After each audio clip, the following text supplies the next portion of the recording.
London, 1842. The grand ballroom of Lansdowne House gleamed under the light of 100 candles, illuminating the cream of society as they whirled across the polished floor. The season was at its height, and tonight's gathering promised to be the talk of the ton for weeks to come. Diana Fairfax stood near a column, observing the proceedings with barely concealed disdain. At 22, she was considered dangerously close to spinsterhood, a fate that concerned her not in the slightest. Her golden hair, which had earned her the nickname the Lioness among her small circle of friends, was arranged in an elegant style that complemented her emerald gown, a shade bolder than most young ladies would dare wear. "You appear ready to flee at any moment," came a familiar voice. Her cousin Elizabeth Harrington approached with 2 glasses of champagne, offering one to Diana. "How perceptive of you," Diana replied, accepting the drink gratefully. "These affairs grow more tedious each season. The same people, the same conversations, the same desperate mothers parading their daughters before eligible bachelors." Elizabeth sighed. "Not all of us have the luxury of your independence, Diana. Some of us must secure a suitable match." "Independence? Is that what you call my situation?"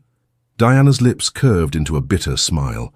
"My father's moderate fortune prevents me from starving, but hardly grants me the freedom I desire.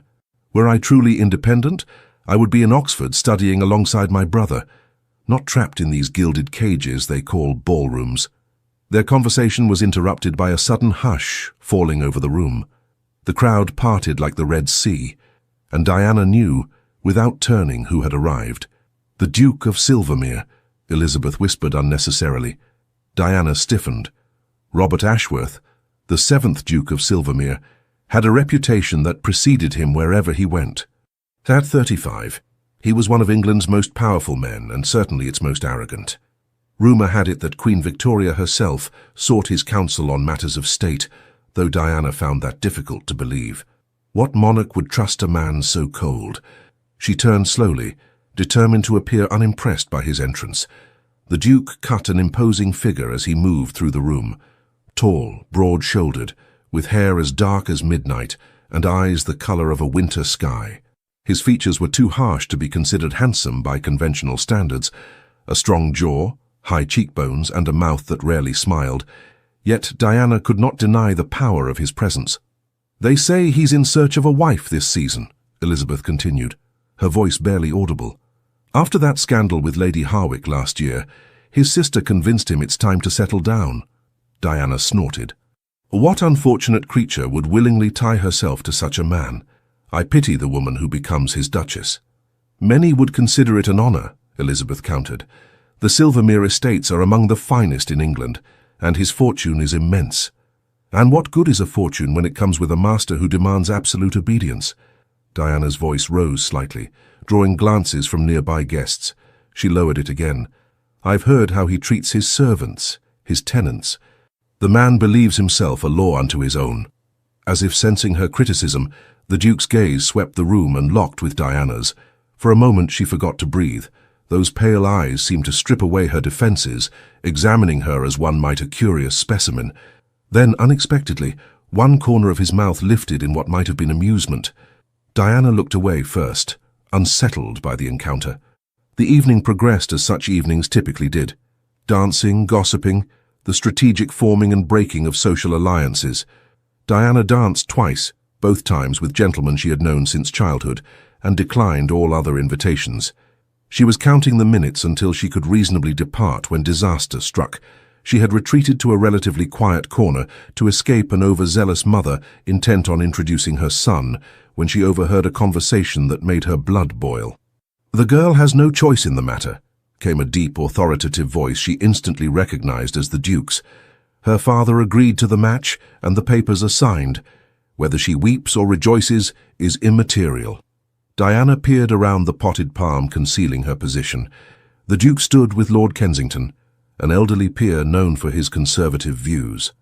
"The young these days have such strange notions," Lord Kensington replied. "My granddaughter speaks of love as if it were a prerequisite for marriage, rather than a possible outcome." The Duke's laugh was short and without humour. "Love is a poet's fancy, not the foundation of a successful union. Compatibility of rank, fortune, and bloodline, these are what matter.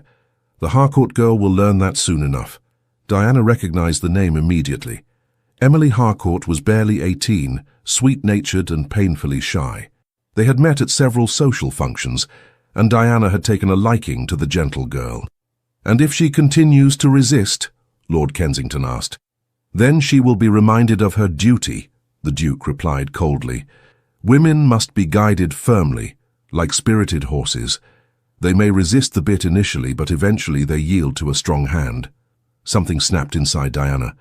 Before she could consider the consequences, she stepped from behind the palm, facing both men directly.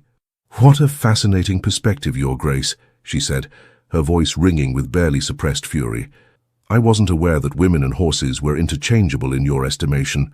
The Duke turned slowly, his expression betraying momentary surprise before settling into cool assessment. Lord Kensington sputtered in shock at her interruption. "Miss?" the Duke inquired, one dark eyebrow raised. "Fairfax. Diana Fairfax." She executed a curtsy that was just shallow enough to be interpreted as an insult. "And I find your views on marriage not merely antiquated, but reprehensible." The ballroom around them grew quieter, as nearby guests sensed the brewing confrontation.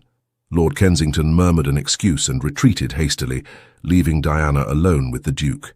"Miss Fairfax," he said, his voice deceptively soft, "you appear to have strong opinions on matters that do not concern you. When one man speaks of another human being as property to be managed, it concerns us all," Diana replied, her heart pounding wildly in her chest. She knew she was committing social suicide, but could not stop herself. "Emily Harcourt deserves better than to be bartered like cattle." The Duke stepped closer, and Diana caught the scent of sandalwood and something uniquely masculine that made her pulse quicken despite her anger. "You presume much about arrangements you know nothing of," he said. "I suggest you mind your tongue in matters beyond your understanding." Diana raised her chin defiantly. "I understand perfectly well. Men like you believe your title grants you ownership over others' lives. It does not." By now, a small circle had formed around them, guests pretending to converse while straining to hear every word. Diana was vaguely aware of Elizabeth trying to catch her eye from across the room, her expression horrified. "You will cease this display immediately," the Duke commanded, his voice barely above a whisper but carrying the force of an order. It was the command that did it, the absolute certainty in his tone that she would obey, as if her compliance were as inevitable as the sunrise. "I will not," Diana replied, meeting his gaze steadily. "Unlike Emily Harcourt, I am not yours to command, Your Grace, and I pity any woman who finds herself subject to your authority." The ballroom fell completely silent. The Duke's face remained impassive, but something dangerous flashed in his eyes, not anger precisely, but a kind of predatory interest that sent a shiver down Diana's spine. Then, unexpectedly, he smiled, not the tight social smile he had worn upon his arrival, but something darker, more genuine and infinitely more disturbing. "How fascinating," he said softly, his gaze never leaving hers. "A lioness among lambs." The intensity of his stare made Diana's cheeks flush hot, with a confusing mixture of anger and something else she refused to name. Her legs felt suddenly unsteady, and her heart raced so violently she feared it might burst from her chest.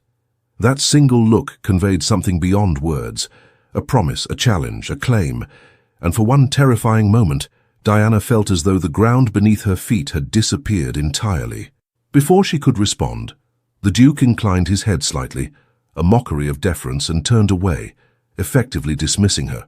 The gesture was somehow more infuriating than any retort could have been. Diana stood frozen as whispers erupted around her. She had publicly challenged one of the most powerful men in England, and rather than crushing her as expected, he had looked at her with, what?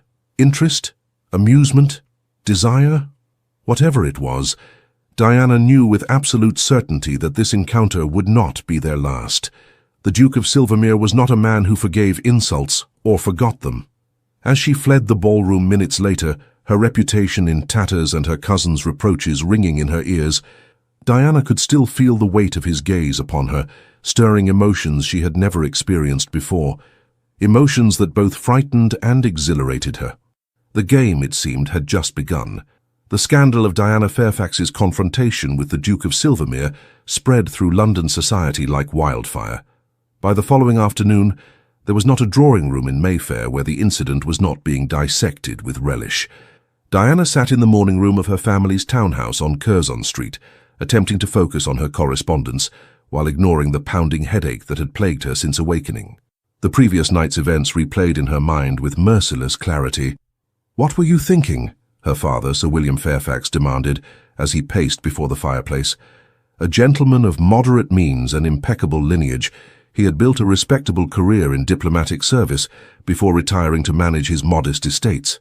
The Duke of Silvermere, of all people. You might as well have insulted the Queen herself. Diana set down her pen with careful precision. "I merely spoke the truth, father.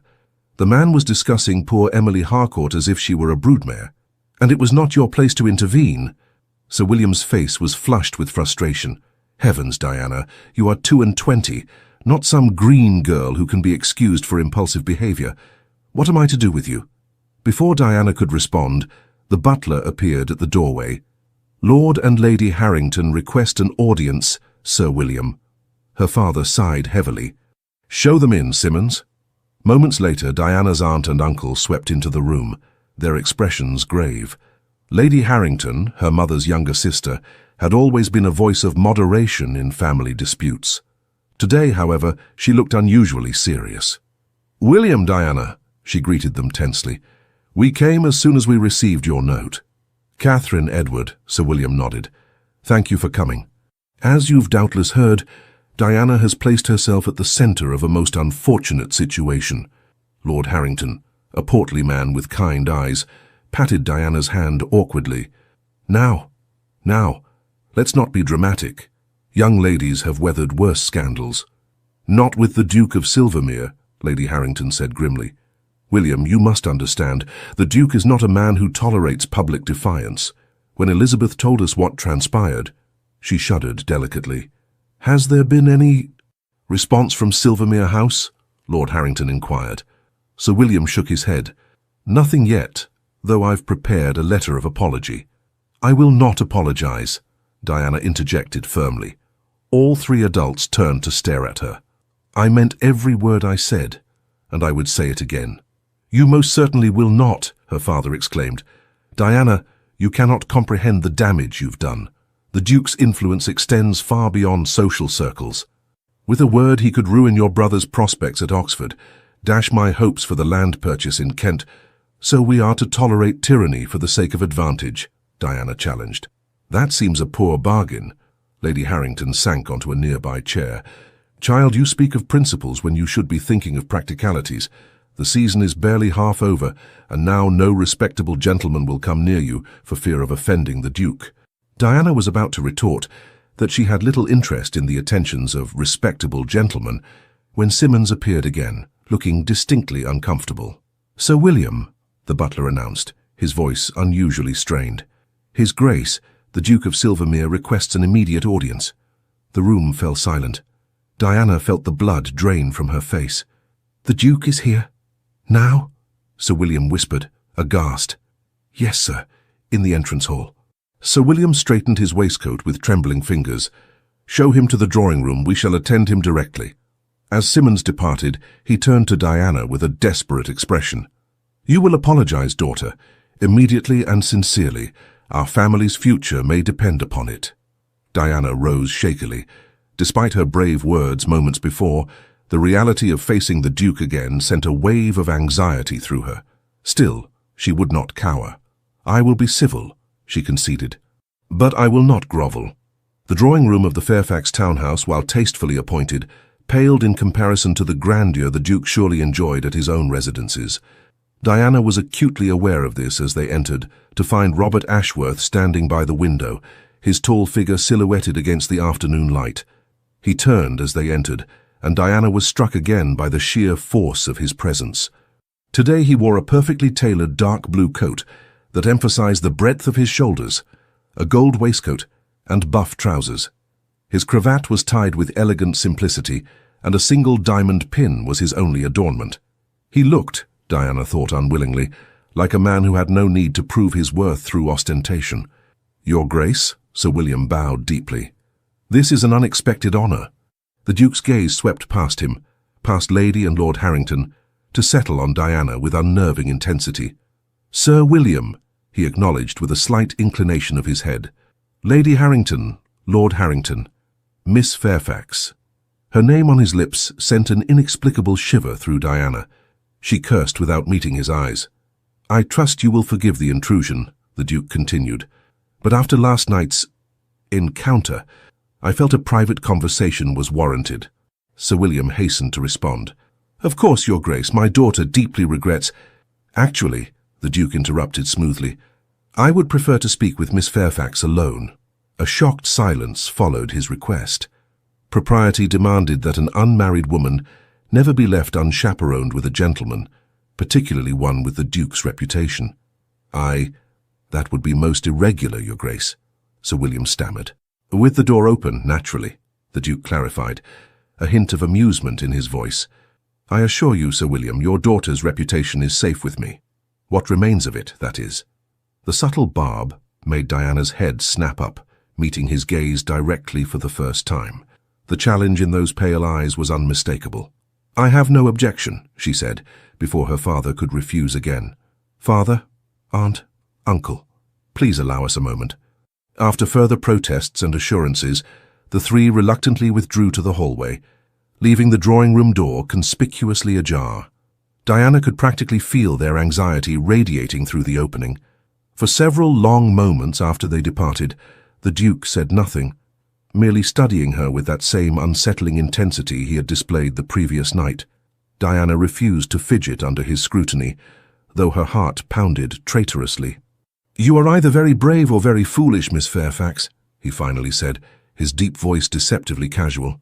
"I've found those qualities are often indistinguishable, Your Grace," she replied. The corner of his mouth twitched. "Indeed." He moved away from the window, approaching until he stood just beyond the bounds of propriety. "Do you know why I'm here?" Diana lifted her chin slightly. "To demand an apology, I presume, or to threaten my family with ruin. Is that what you think of me?" The question seemed genuinely curious rather than offended. "I think you are a man accustomed to having his will obeyed without question," Diana answered honestly. "And I defied you publicly." He studied her for another long moment. "You misunderstand the situation between myself and Miss Harcourt." This was not what Diana had expected. "I heard what you said quite clearly, Your Grace. You heard a fragment of a complex arrangement and leapt to conclusions that suited your preconceptions," he corrected. "Emily Harcourt's father approached me 6 months ago, desperate for assistance. His estates are heavily mortgaged, his investments have failed, and his creditors are circling. He offered his daughter's hand to my younger cousin, Lord Edmund Russell, in exchange for my financial intervention." Diana frowned, confused by this revelation. "And you agreed to this bargain?" "I agreed to settle his most pressing debts and restructure the remainder, yes. In return, Lord Harcourt promised his daughter to my cousin, who has admired her from afar for nearly a year." "That doesn't change the fundamental issue," Diana insisted, though with less certainty than before. "Emily is still being traded like property." The Duke sighed, a surprisingly human gesture from such a formidable figure. "Miss Fairfax, the match would save her family from destitution and provide her with security. My cousin is young, reasonably handsome, and completely besotted with her. There are far worse fates for a gentlewoman in her position." "Yet she resists," Diana pointed out. "She is young and has romantic notions fostered by too many novels," he replied dismissively. "She will come to see the wisdom of the match in time." Diana shook her head. "And if she doesn't? Will you force her hand?" The Duke's expression hardened. "I do not force women, Miss Fairfax, remember that." There was something in his tone that made Diana believe him, though she was loath to admit it. "Why are you telling me this?" she asked. "You owe me no explanations." He moved closer, close enough that Diana could see the varying shades of blue in his eyes, from pale ice at the edges to deeper cobalt near the pupils. "Because you interest me," he said simply. "Most of society cowers before my title. You challenged me without hesitation, defending a girl you barely know based on principle alone. It was refreshing." Diana wasn't sure how to respond to this unexpected admission. The Duke's proximity was distracting, making it difficult to maintain her composure. "So you aren't here to demand an apology," she managed. "Would you offer one if I did?" His voice had dropped lower, sending another inexplicable shiver through her. "No," Diana admitted. To her astonishment, he smiled, a genuine smile that transformed his severe features and made him appear years younger. "I thought not, which brings me to the true purpose of my visit." He withdrew an envelope from his inner coat pocket and held it out to her. An invitation. Diana accepted it cautiously, breaking the seal to find an elegantly penned invitation to a small dinner party at Silvermere House in 2 days' time. "You're inviting me to dine at your home?" she asked incredulously. "After I insulted you before half the ton." "Precisely because of that," he confirmed. "My sister, Lady Caroline Russell, is hosting. It will be an intimate gathering, no more than 12 guests. The Harcourts will attend, including Miss Emily. Perhaps you might form your own assessment of her situation." Diana stared at the invitation, thoroughly confused by this turn of events.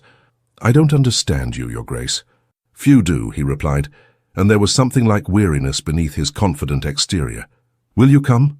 She knew she should refuse. The Duke of Silvermere was dangerous, not in the way of rake-hells who seduced innocent maids, but in a deeper, more fundamental way. He represented everything she opposed: privilege without accountability, power without restraint, tradition without progress. Yet she was undeniably drawn to him, and not merely by his commanding presence. There was complexity beneath his aristocratic arrogance, glimpses of a mind that might perhaps be reasoned with. "Yes," she heard herself say, "I will come." Something flashed in his eyes, satisfaction perhaps, or triumph. "Excellent. My carriage will collect you at 7. Before she could protest this high-handed arrangement, he bowed precisely and moved toward the door. He paused on the threshold, turning back to her with that same enigmatic half-smile. "Until then, Miss Fairfax, I look forward to continuing our discussion." As he departed, exchanging brief pleasantries with her anxious family in the hallway, Diana sank onto a nearby settee, the invitation clutched in her hand. What had she done? More importantly, what game was the Duke playing? She recalled the intensity of his gaze, the way it made her feel simultaneously exposed and exhilarated. No man had ever looked at her with such focused attention, as though she were a puzzle he was determined to solve. Diana Fairfax, who prided herself on her independence and clear thinking, was forced to admit an uncomfortable truth. For the first time in her life, she was out of her depth. And the most disturbing part? A treacherous part of her was eager to wade into deeper waters still. Diana had changed her gown 3 times before settling on a creation of deep burgundy silk that her father had purchased during his diplomatic posting in Vienna. The colour was perhaps bolder than was strictly proper for an unmarried lady, but Diana had long since abandoned concerns about appearing conventional. As the Duke's carriage delivered her to the imposing facade of Silvermere House on Berkeley Square, Diana fought to control her nerves. The mansion was everything one would expect of a ducal residence in the heart of Mayfair, grand without being ostentatious, elegant yet unmistakably conveying power and wealth. A liveried footman handed her down from the carriage and escorted her up the marble steps.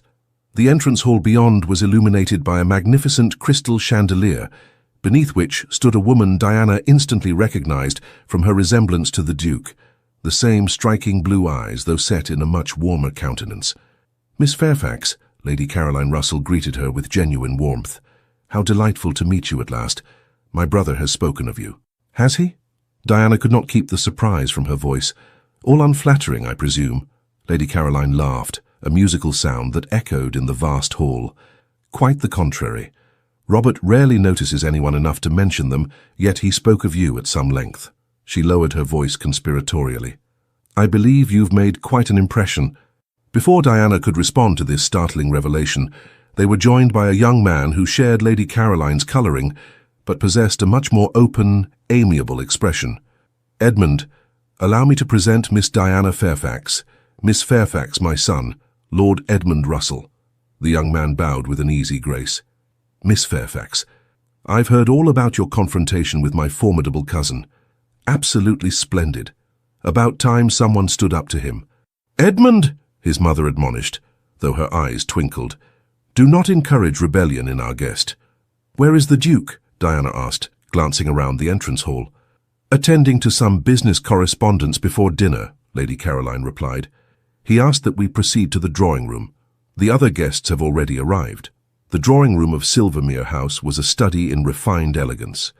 Decorated in shades of blue and gold, with priceless artwork adorning the walls, it somehow managed to feel intimate despite its grandeur.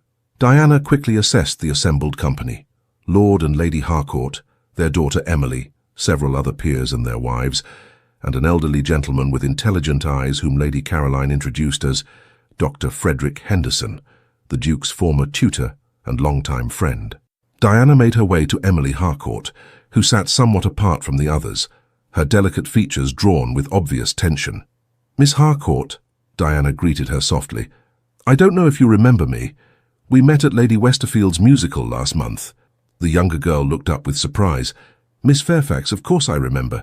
You were kind enough to rescue me when I could not recall the composer of the sonata being discussed."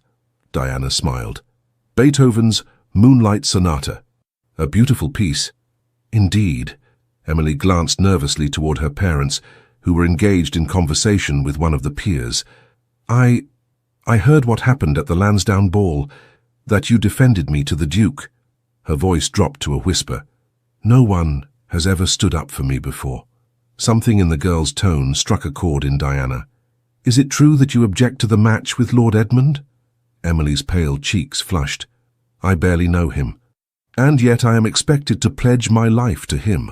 She hesitated, then added in a rush, "They say it is my duty to save my family, that I am selfish to resist. Perhaps they are right." Diana studied the young woman thoughtfully. "And what do you think of Lord Edmund himself? Setting aside the circumstances, is he personally objectionable to you?" "No," Emily admitted. "He seems kind. He brought me flowers once and didn't mock me when I spilled tea in my nervousness." A ghost of a smile touched her lips at the memory. "But marriage should be based on deeper feelings, should it not? On mutual respect and love." "Ideally, yes," Diana agreed, "though such matches are rare in our circles." Their conversation was interrupted by the arrival of the Duke. He entered the drawing room with the quiet authority that seemed to accompany him everywhere, immediately drawing all eyes. Diana noted how the other guests straightened imperceptibly in his presence, all except Dr. Henderson, who regarded his former pupil with obvious affection, untinged by deference. The Duke's gaze swept the room and locked with Diana's. For a moment, the same electricity she had felt at their previous encounters crackled between them. Then he crossed to where she sat with Emily, bowing to both ladies. "Miss Fairfax, I'm pleased you could join us. Miss Harcourt, you look enchanting this evening." Emily murmured a shy thanks, her eyes downcast. Diana, however, met his gaze directly. "Your home is magnificent, Your Grace, though I confess I'm still puzzled by my inclusion among your guests tonight."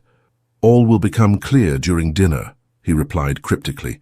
"Speaking of which," he offered his arm to Diana with a slight smile. "Would you do me the honor?"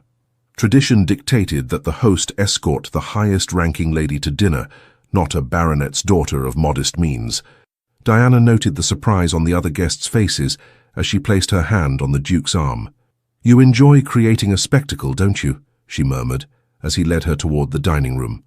"Only when it serves a purpose," he responded, his voice equally low. "And tonight it does."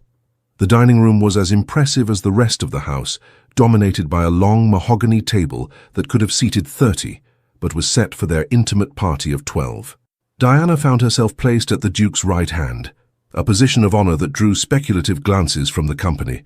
Across from her sat Lord Edmund, with Emily Harcourt beside him. As the first course was served, Diana observed the young couple surreptitiously.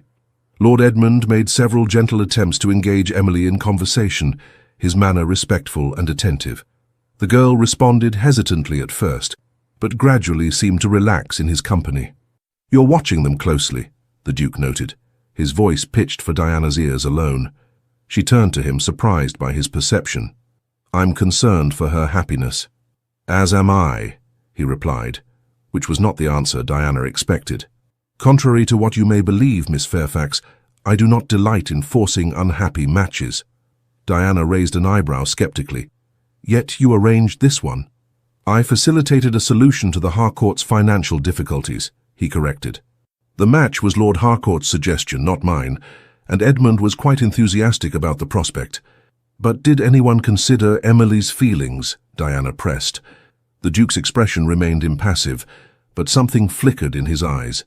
That is partly why you are here tonight. Observe them, Miss Fairfax. Tell me what you see. Puzzled by his request, but intrigued nonetheless, Diana turned her attention back to Emily and Lord Edmund. As the dinner progressed, she noticed subtle changes in their interaction. Emily's responses became more animated, her shy smiles more frequent. When Lord Edmund leaned closer to share some observation that made her laugh softly, a genuine warmth suffused her features. They could suit, Diana admitted reluctantly, given time and proper acquaintance. But that doesn't justify the arrangement, the Duke finished for her. Perhaps not, but consider the alternatives, Miss Fairfax. Without intervention, the Harcourts would lose everything. Emily would be forced to seek employment as a governess or companion, positions that often lead to far greater suffering than an arranged marriage to a kind young man of means. Diana frowned. That may be true, but it doesn't make the current system just. Women should have more options than merely choosing which form of dependency to accept. To her surprise, the Duke did not immediately dismiss her argument. You speak of ideals, Miss Fairfax. Ideal in realities. The world as it is, not as we might wish it to be. Nothing changes if we all accept that philosophy, Diana countered. The world remains unjust because those with the power to change it refuse to do so. An interesting perspective, he murmured. Tell me, what would you do in my position? The question caught Diana off guard. She considered it seriously, aware that he was watching her with that same intense focus she found so unsettling. I would ensure Emily and Lord Edmund have adequate time to become acquainted before any formal engagement, she said finally. If, after a reasonable period, she remains opposed to the match, I would find another solution to the Harcourt's financial troubles, one that doesn't require bartering their daughter. And what might that solution be? Diana hesitated. I'm not familiar enough with their circumstances to say precisely. Perhaps a long-term loan with favourable terms, secured against their estates. The Duke nodded thoughtfully. A reasonable approach. In fact, it's not dissimilar to what I've already arranged. What do you mean? He took a sip of wine before answering. The formal engagement between Emily and Edmund has been delayed for 6 months, during which time they will be permitted to become better acquainted through properly chaperoned outings. Meanwhile, I've restructured Lord Harcourt's debts to prevent immediate foreclosure. Diana stared at him in astonishment. But at the Lansdowne ball you said— I said the papers were signed, he confirmed. The financial arrangements, not a marriage contract. And I said her father had agreed to the match, which he has. I never claimed the matter was settled beyond possibility of alteration. You deliberately misled me, Diana accused, though her indignation was tempered by confusion. I expressed myself in terms that Lord Kensington would understand and approve, the Duke corrected. Had you not been eavesdropping, you would have heard the full explanation I offered him later. Diana felt a flush of embarrassment creep up her neck. Why didn't you explain this when I confronted you? The Duke's mouth curved into that enigmatic half-smile. Would you have believed me, or would you have dismissed any explanation as the self-serving justification of a tyrant? Diana opened her mouth to protest, then closed it again. He was right.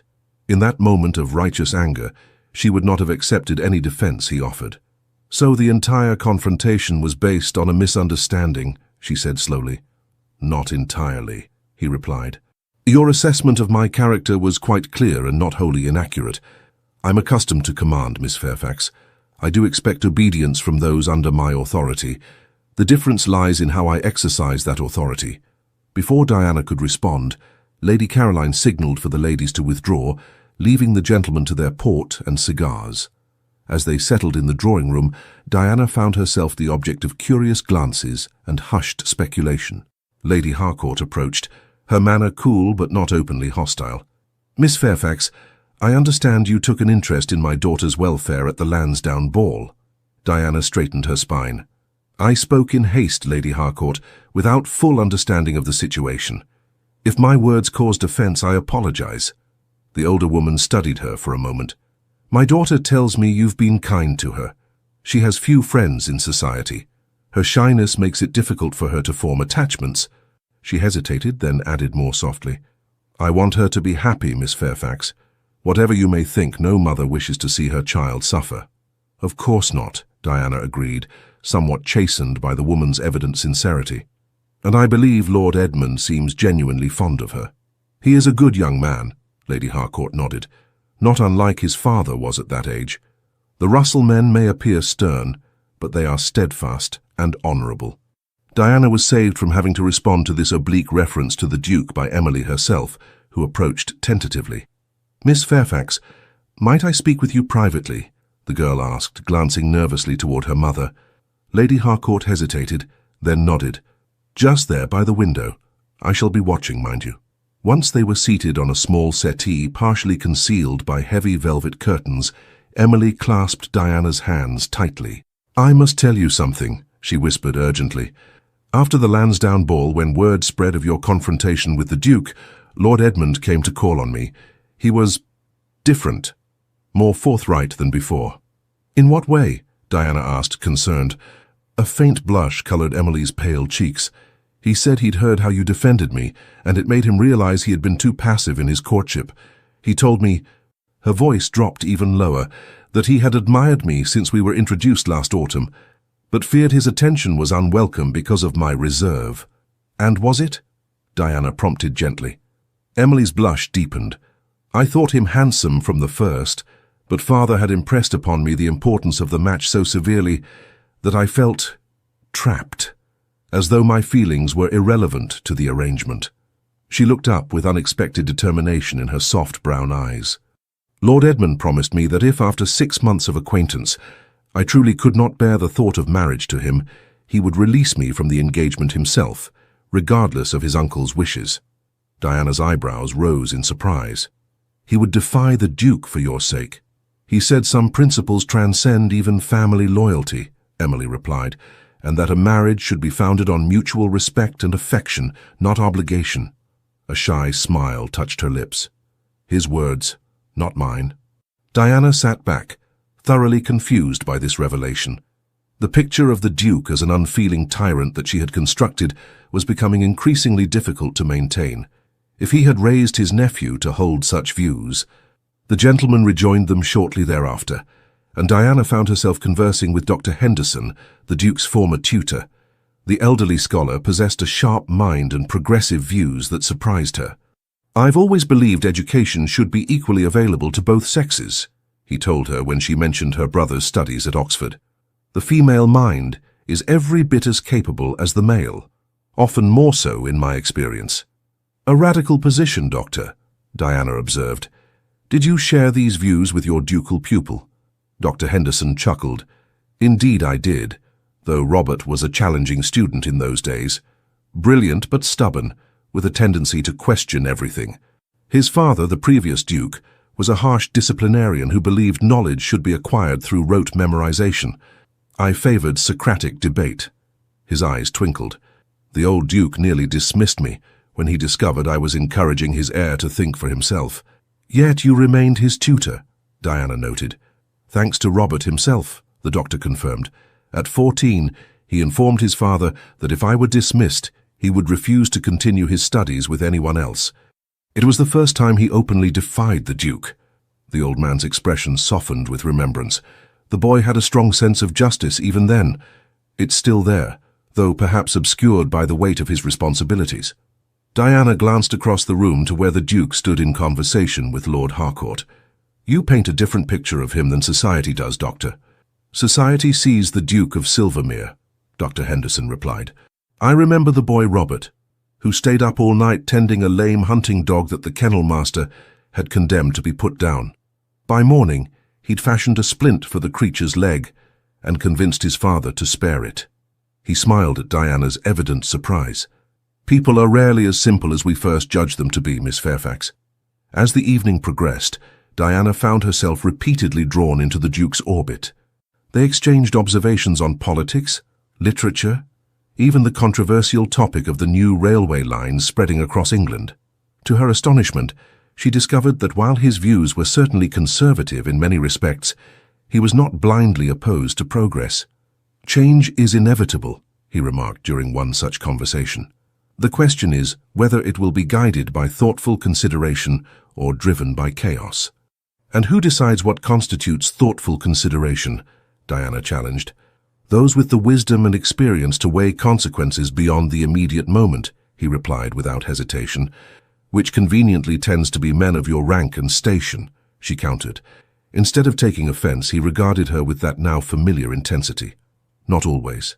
Wisdom is not the exclusive province of any class. I have met foolish peers and sage commoners. Yet the former govern while the latter obey," Diana pointed out. "For now," he conceded, surprising her yet again.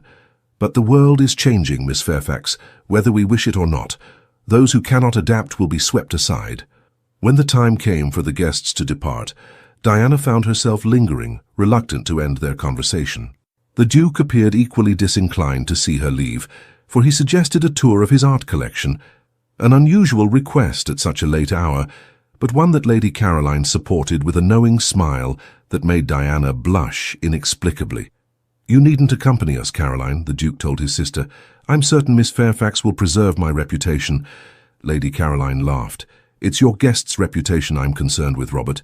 But very well, I shall bid our remaining guests good night. Do not keep Miss Fairfax too late. Her father will be concerned."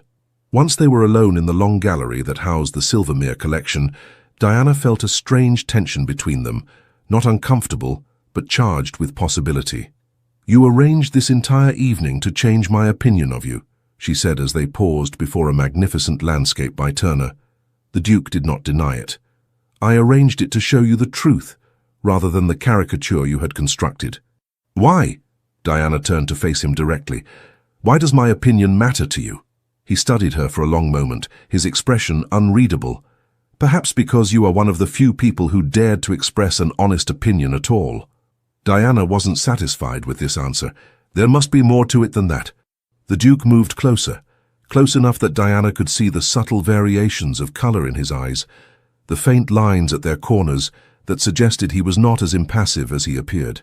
"From our first encounter, you have challenged me, questioned me, refused to yield to my rank or reputation," he said softly. "Do you know how rare that is? I am surrounded by people who either fear me or want something from me. You alone spoke to me as a man, not a title." The intensity of his gaze made Diana's heart race. "I spoke to you as an arrogant tyrant," she reminded him, though her voice lacked conviction.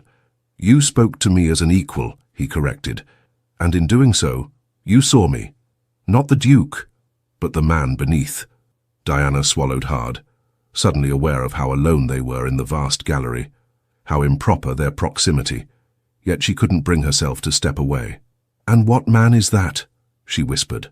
Something changed in his expression, a softening, a vulnerability she would never have believed him capable of.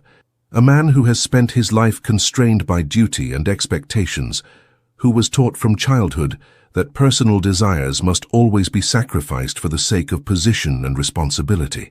His voice dropped lower, a man who, until recently, had forgotten what it meant to want something for himself alone. "And what do you want?" Diana hardly recognized her own voice, breathless and uncertain. The Duke reached out slowly, giving her ample time to withdraw, and brushed a stray curl from her cheek. His touch was feather-light, yet it sent a shiver through her entire body. "I think you know," he murmured. The moment stretched between them, taut with unspoken possibility. Diana knew she should step back, maintain the proper distance, but she remained motionless, held captive by his gaze. "Your Grace," she began. "Robert," he interrupted, "when we are alone at least I would hear my name on your lips." The intimacy of the request made her cheeks flush. "Robert," she amended, the name feeling strange and wonderful all at once. "This is unprecedented." A ghost of a smile touched his lips. "In my experience, unprecedented events are often the most significant." Diana gathered her courage. "What exactly are you proposing?" "At this moment, nothing improper," he assured her, though the heat in his eyes suggested otherwise. "But I would like permission to call on you tomorrow, properly, with your father's knowledge and consent." "To what end?" Diana pressed, needing clarity. "To better acquaintance," he replied, "to discovering whether this connection between us might develop into something more lasting." Diana's mind raced. The Duke of Silvermere, Robert, was effectively declaring his interest in courting her. It was beyond anything she could have imagined when she confronted him at the Lansdowne ball. The practical considerations alone were staggering. The social gulf between them was vast. Society would be scandalized. Some would claim she had entrapped him. And yet, there was something between them, an understanding, a recognition that transcended conventional courtship. When he looked at her, Diana felt truly seen for perhaps the first time in her life. "My father will think you've taken leave of your senses," she said finally. Robert's smile widened. "Possibly, but I believe he will consent nonetheless." "You seem very confident," Diana observed, regaining some of her usual spirit. "In some things," he agreed, "but not in your answer. Will you receive me, Diana?" The sound of her given name on his lips sent another shock through her system. It was forward, improper, and thrilling. "Yes," she heard herself say, "yes, I will receive you." The smile that illuminated his features transformed him completely, erasing years of reserve and restraint. In that moment, Diana glimpsed the man Dr. Henderson had described, the boy with a sense of justice and compassion beneath the ducal mantle. "Then I shall call at 2 tomorrow," he said, "and now, reluctantly, I must return you to your father's house before your reputation is beyond salvaging." As they walked back toward the entrance hall, Diana felt as though she were moving through a dream. Everything had changed in ways she could not have anticipated. The Duke, Robert, was not the villain she had believed him to be, nor was she immune to his particular form of magnetism. "One question," she said, as they reached the foot of the grand staircase. "That look you gave me at the Lansdowne ball after I defied you. What did it mean?" Robert paused, considering her question with characteristic thoroughness. "Recognition," he said finally. "I recognize something in you that I had been searching for without knowing it." His eyes held hers. A spirit that would not yield to intimidation. A mind that would challenge my own. A heart that might, in time, beat in rhythm with mine. The poetic sentiment, so unexpected from such a seemingly pragmatic man, left Diana momentarily speechless. Before she could formulate a response, Lady Caroline rejoined them, effectively ending their private conversation. But as the Duke handed her into his carriage for the journey home, his fingers lingered against hers for a heartbeat longer than propriety allowed. In that brief touch, Diana felt the promise of something she had never sought, but suddenly found herself longing for with unexpected intensity. The game had indeed begun, but it was no longer one of opposition. It had transformed into something far more dangerous and exhilarating, a dance of hearts that could lead to either transcendent joy or devastating heartbreak. And Diana, who had always prided herself on her independence, was no longer certain which outcome she feared more. The weeks that followed transformed Diana's life in ways she could never have anticipated. True to his word, Robert called upon her the next day, formally requesting Sir William's permission to court his daughter. Her father's astonishment had quickly given way to barely concealed delight at the prospect of such an advantageous connection. Society's reaction was predictably tumultuous. Some declared it a romantic triumph, the cold Duke finally touched by love. Others whispered of scandal and impropriety, suggesting Diana had somehow engineered the situation to her advantage. The most vicious rumors implied that she had compromised herself to secure his interest, a notion so absurd that Diana might have laughed had it not been so insulting. Through it all, Robert remained steadfast. He escorted her to the theatre, to musical evenings, to carefully selected social gatherings where his presence ensured she was treated with respect, if not genuine acceptance. In private moments, always properly chaperoned but occasionally affording brief exchanges beyond others' hearing, they continued their spirited debates on everything from politics to literature. Diana discovered depths to him that society never glimpsed. Behind his reserved exterior lay a keen intelligence, dry wit, and deeply held principles that had been shaped by the weight of responsibility he had carried since inheriting the dukedom at 23. Today they were walking in the gardens behind Silvermere House, Lady Caroline following at a discreet distance, that allowed for conversation without compromising propriety.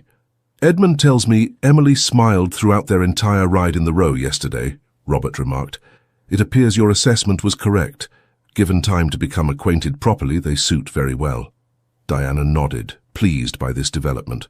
Emily confided that she finds him unexpectedly charming when he forgets to be nervous in her company. "I believe there may be genuine affection developing between them." "Thanks in no small part to your intervention," Robert acknowledged. "Had you not challenged me so publicly, I might not have recognized the need to adjust my approach." Diana raised an eyebrow. "Are you actually admitting that you were wrong?" "I'm admitting that your perspective had merit," he corrected with a hint of his old arrogance. "Not quite the same thing." She laughed softly. "Heaven forbid the Duke of Silvermere should acknowledge error. The man Robert, however, is not above such admissions," he said more seriously, "at least not to you." His words stirred that now familiar warmth in Diana's chest.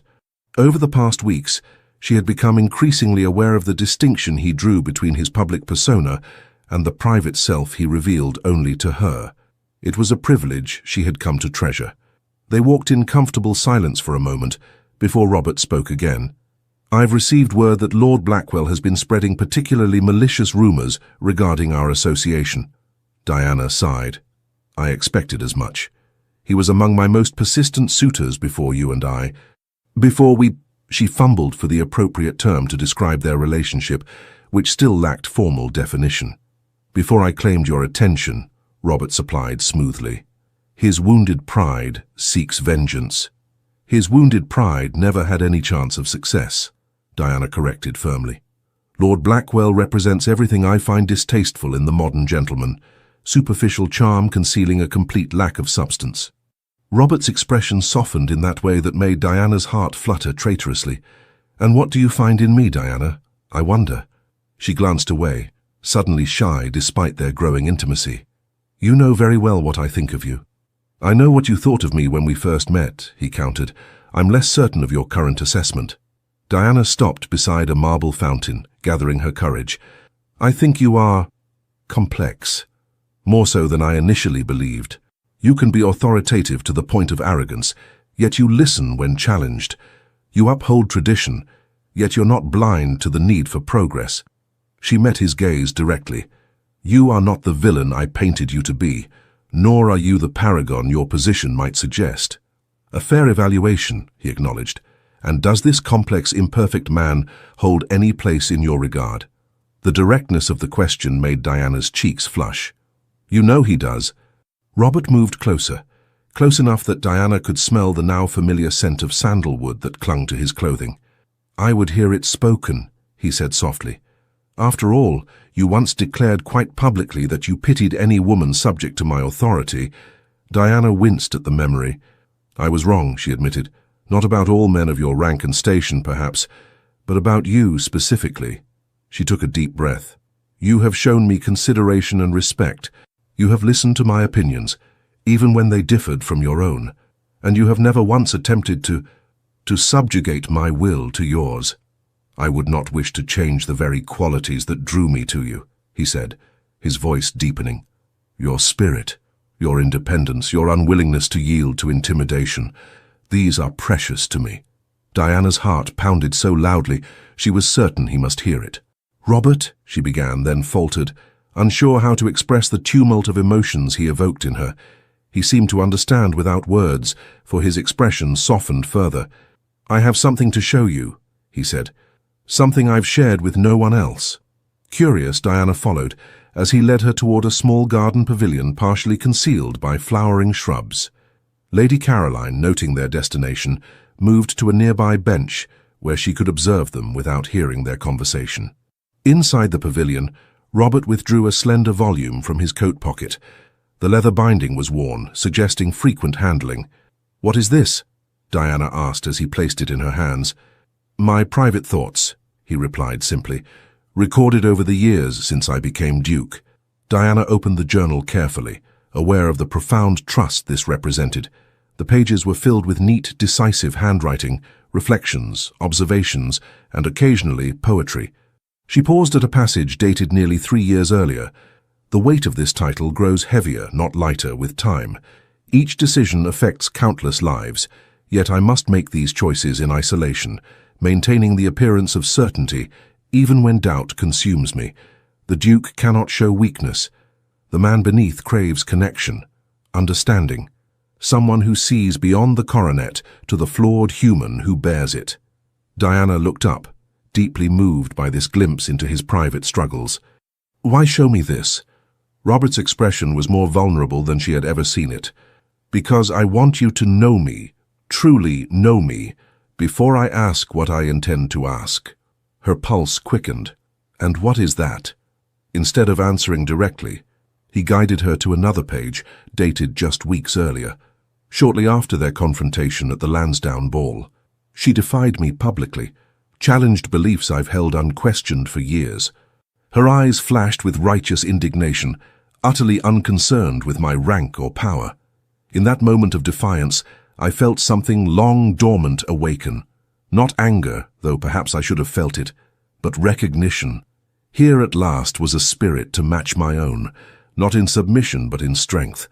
I find myself thinking of her constantly, replaying her words, recalling the flush of passion on her cheeks. Have I finally found her? The one who could walk beside me rather than behind or before? The one who would neither bow to my title nor be crushed by its weight? Diana's hands trembled slightly as she read the words. They echoed her own confused emotions following their first encounter, the inexplicable connection, the sense of recognition that had transcended her initial judgment of him. "Robert," she whispered, "I don't know what to say."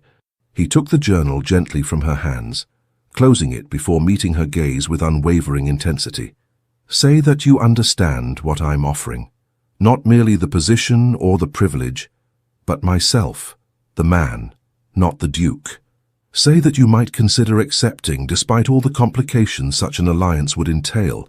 Diana's mind raced. He was speaking of marriage, a possibility she had begun to consider in recent weeks, but had not dared articulate even to herself. The practical barriers were formidable. As Duchess, she would be subject to expectations and constraints that ran counter to everything she had valued in her independent life. "I would not be a conventional Duchess," she said finally. "I cannot promise to subjugate my opinions or principles for the sake of position."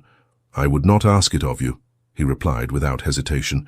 "Indeed, it would be a profound disappointment if you did. What I need is not a decorative consort but a partner, someone who will challenge me when necessary, support me when appropriate, and always speak truth even when I may not wish to hear it." The sincerity in his voice was unmistakable. This was not the calculated proposal of a man seeking an advantageous match, but the heartfelt request of one who had found something unexpected and precious. "Society would have much to say about such an unconventional arrangement," Diana noted, though her tone lacked conviction. "Society will always find something to criticize," Robert dismissed. "I have spent my life meeting its expectations. In this one matter I choose to follow my own judgment." Diana studied him, this complex man who had transformed from adversary to suitor through a remarkable journey of mutual discovery. The Duke of Silvermere still possessed the authority and pride that had initially repelled her, but she now understood the weight of responsibility that had shaped those qualities. Moreover, she had glimpsed the man beneath, thoughtful, principled, and capable of growth. More significantly, she had discovered her own feelings that had evolved from antagonism to respect to something far deeper and more profound. When had it happened? Perhaps during their spirited debates, or in those moments when his guard lowered and he showed her glimpses of the boy Dr. Henderson had described, or in the countless small ways he had demonstrated his regard for her mind as well as her person. "You haven't actually asked me anything yet," she pointed out, a hint of her characteristic spirit returning despite the emotional intensity of the moment. A genuine smile transformed his features, that rare, unguarded expression that made him appear younger and more approachable. "Ever precise, Miss Fairfax." He took her hand in his touch warm and steady. "Diana, would you do me the honor of becoming my wife? Not because I am a duke or you are a suitable match, but because we have found in each other something neither of us expected to find. A meeting of minds, a recognition of spirits, perhaps even," he hesitated briefly, "a joining of hearts."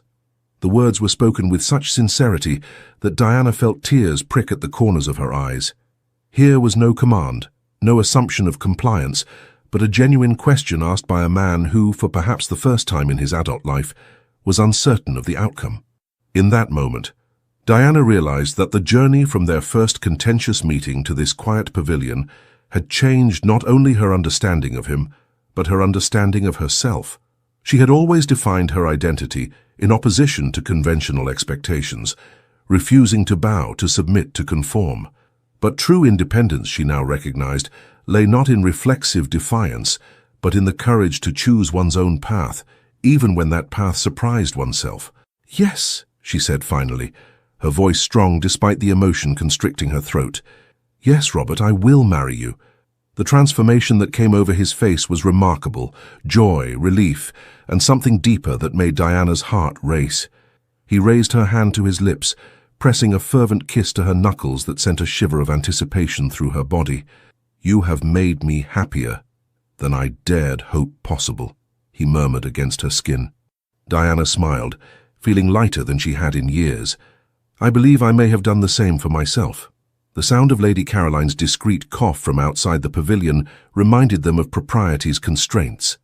With obvious reluctance, Robert released Diana's hand, though his eyes still held hers with an intensity that promised much for their future. "Shall we share our news with Caroline?" he suggested. "She has been insufferably smug about her matchmaking instincts since the night of the dinner party." Diana laughed softly. "I suppose she deserves some credit. Without her invitation, we might still be adversaries." "I think not," Robert replied, with unexpected certainty. "Some connections, Diana, are inevitable. Had we not met at the Lansdowne ball, fate would have found another opportunity." He offered his arm with a formality belied by the warmth in his eyes. "I believe we were destined to challenge each other, from the moment you were born with that remarkable spirit, and I with my stubborn pride." As they emerged from the pavilion to share their news with an obviously delighted Lady Caroline, Diana reflected on the extraordinary journey that had brought them to this point. From a heated confrontation born of misunderstanding to a partnership founded on mutual respect and growing affection, it was a transformation neither could have anticipated.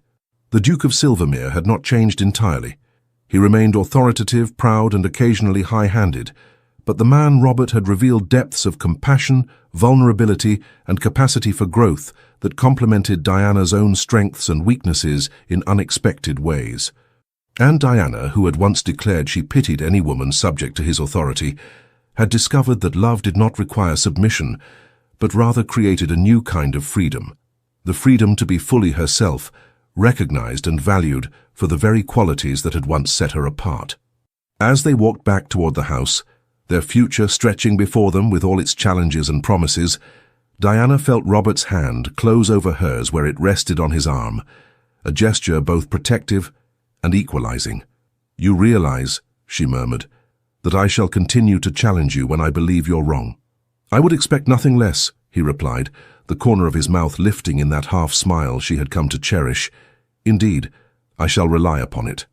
In that simple exchange lay the foundation of their uncommon union. Not a marriage of convenience or duty, but a partnership of minds and hearts that would reshape both their lives in ways neither could fully imagine.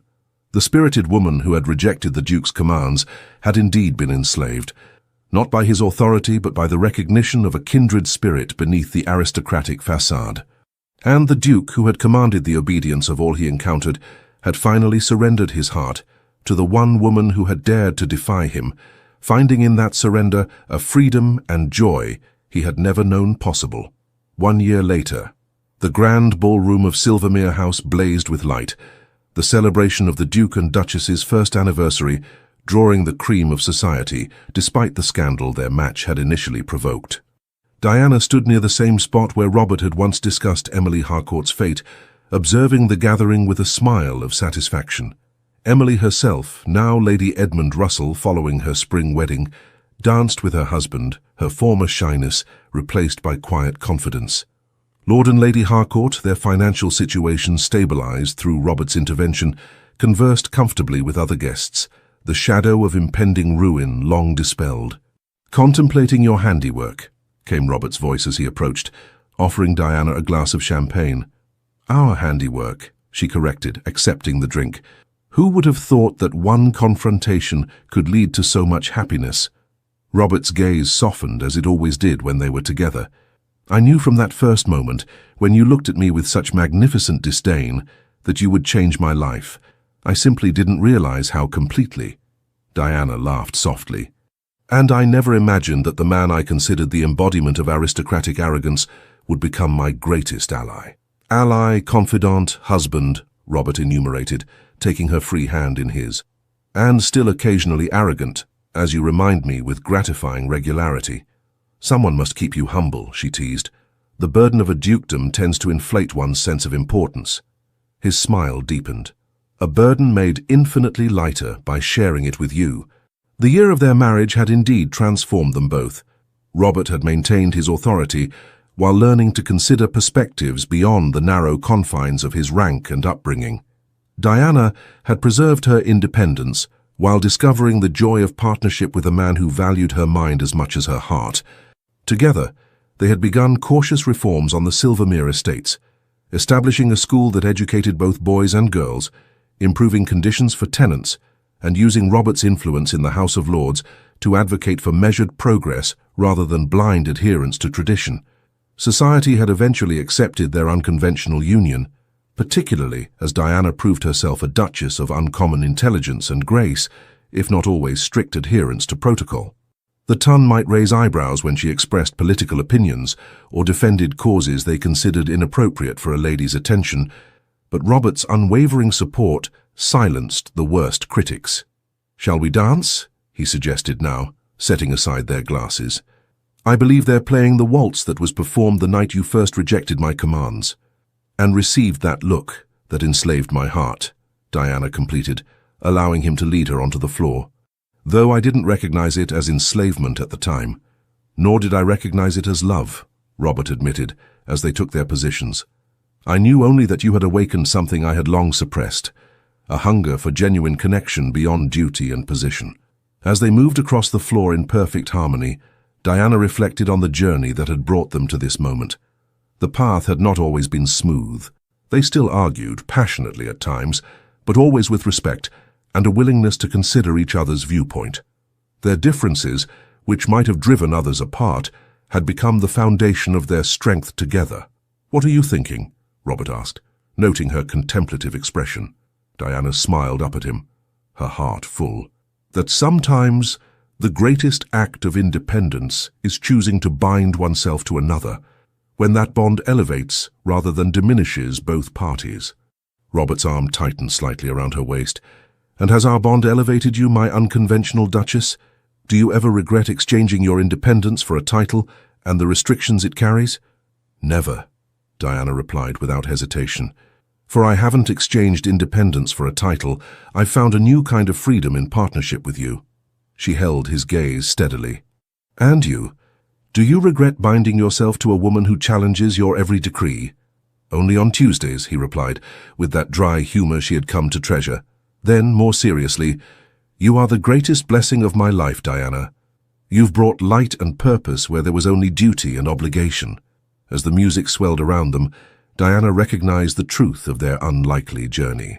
She had rejected the Duke's commands that fateful night at the Lansdowne ball, but in doing so, had set in motion a transformation neither could have foreseen.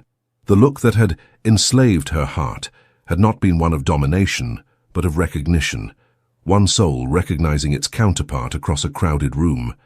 And in that recognition, both had found not subjugation, but liberation, the freedom to be fully themselves, accepted and cherished precisely for the qualities that set them apart. As Robert guided her through the final turns of the dance, Diana knew with absolute certainty that their story was just beginning.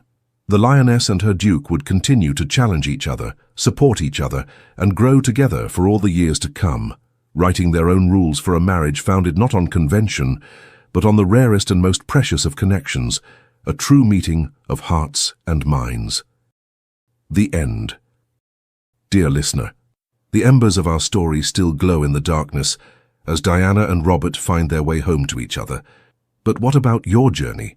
You've navigated decades of life's winding paths, some smooth, others jagged with unexpected turns. There's a particular courage that only emerges in life's second act. It's not the brash boldness of youth, but something finer, a quiet certainty that comes from having survived disappointments and celebrated triumphs. Like weathered hands that can still create beauty, you carry this distinct strength.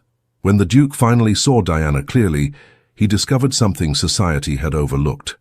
I wonder how many have missed the remarkable person you've become, the one who learned to laugh at setbacks, who knows that forgiveness saves the forgiver first, who understands that true elegance isn't perfection but grace amid imperfection.